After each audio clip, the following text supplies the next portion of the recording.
you see a goulash over there, say a beef goulash, you'll notice that it's red. Yeah. There's a lot of paprika in there. Good. Or paprika. Delicious. We're gonna make our version of that tonight, and this is a typical way that you would make this. Now you can put root vegetables in it, you can put carrots, you can put potatoes. I'm gonna try to make it like we had it in a restaurant. And there's something else that I'm gonna make that Nikki was a big fan of, and she doesn't know what we're doing yet. So it's a surprise. I like surprises. It's kind of a different deal. So my buddy Bo, he knows exactly what's going on here when he sees the side dish. If you look at this picture, this was in Český Krumlov. This was in the Czech Republic. And in this picture, a lot of people said, man, you really look upset, you look angry. No, I was just astounded at the beauty of this simple plate. And the simple plate was usually a meat and a kraut and a dumpling, as it was called. So tonight we're gonna check out some of those things. Now we're gonna start with some butter and some onions. And in this particular recipe, we're gonna go at least 3 onions. Now, how many recipes do we have that start like that, Mrs. Farmer? Everything, just about. Those onions got you, didn't they? They did, those were strong. Whew. You know, when I talk to folks who are making this, very traditionally, caraway seeds, usually there's a bay leaf in there. Right. There's some marjoram. Also, you could use, if you wanted to, if you don't have any marjoram, you can use dried things such as basil, oregano. I think basil gives it a nice sweet flavor. It really accents the sweet onions and the sweet paprika. And we're having more of a sweet paprika here. Now they're really proud of their paprika in Hungary, paprika. and they would claim that you have to use the Hungarian paprika. We don't have any, so we're going to use a sweet paprika that we bought. Now at this point, I think I'll need some garlic on the side here. How many you need? 3. If you get 3 pretty good sized ones, will probably do it. So we're just browning these, we're releasing their wonderful flavors. All right, now, again, I mentioned caraway seeds. I used quite a bit of that. It's one of the flavors that I remember tasting. I'm just gonna bust them up just a little bit. They're pretty tough, but this is gonna cook long enough so that would all, even if you didn't chopped up version, you'd be fine, or the smashed up version. All right, I'm gonna pull these onions aside so I can keep an eye on my garlic. I don't want my garlic to get too brown. And that butter too will give this a more, I think, rich flavor. You could use olive oil. And so I'm just going to quickly turn this over. Don't want to overdo it. Again, you never want to overdo your garlic, because if it starts to get too brown, it will become bitter, and we don't want that. That smells good. Doesn't that Onions smell wonderful? and garlic, yeah. I'm going to turn that down just a little bit. Now, at this point, I'm going to start to add some other ingredients. And you may think this seems excessive, but this is where we get our color. Paprika. Paprika? Our paprika. This is 3.5 teaspoons. That's a lot. Yes, we're going to get that beautiful, wonderful red color from that. And most people wouldn't think about using that much paprika in anything. And we're going to take our caraway seeds, put them right in the middle. We want to just kind of toast them a little bit in that butter. Now at this point, we're going to add some tomato paste.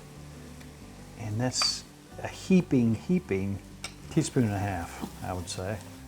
Now, some people use stock, some people don't. Some people use just water. I'm gonna put just a little chicken stock in here, kind of deglaze just a little bit. So now, if you'll look what we have. That looks good. That's we your base. have our base there that's very red, very paprika-ish. From the paprika. Some people brown their meat, some people don't. I'm gonna look here. Now look what I had earlier. Here's a picture of a ribeye we had set. Here's what happened. Ribeyes were on sale, non-cut, whole standing rib roasts. Delish. They were on sale for 6 something a pound. Yeah, unbelievable. So you think about a nice ribeye this thick. Yeah. It's already been cut up, but that's a $7 steak that you would pay $30 in a good restaurant, if not more.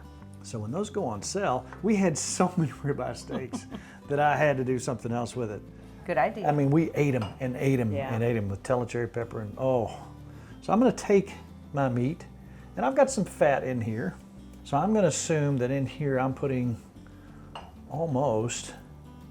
I'm assuming that was a 2-pound steak. Oh yeah, that's So huge. That was almost 2 pounds. So let's see where we're at here.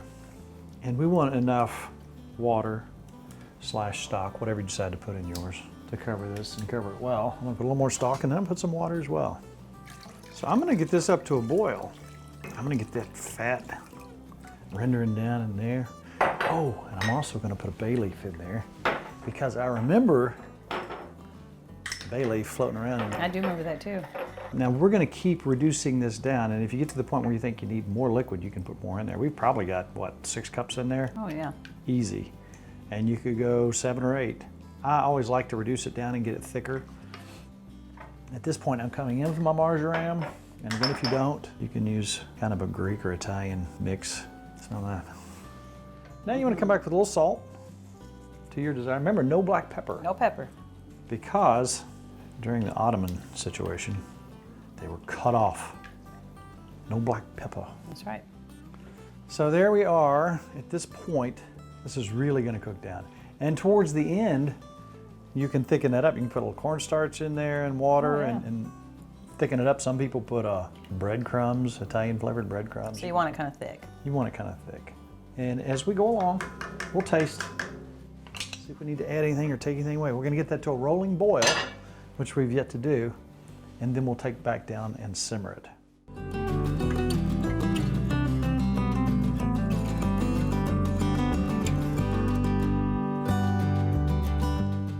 I'm very excited. Does this look like taking a trip right here in our own kitchen? That looks so good. We have beautiful, wonderful red cabbage with the Yum. sweet and the sour. We have traditional Hungarian goulash over Spätzle. You wanted Spätzle, which is do. a traditional German noodle, egg noodle. I'm ready.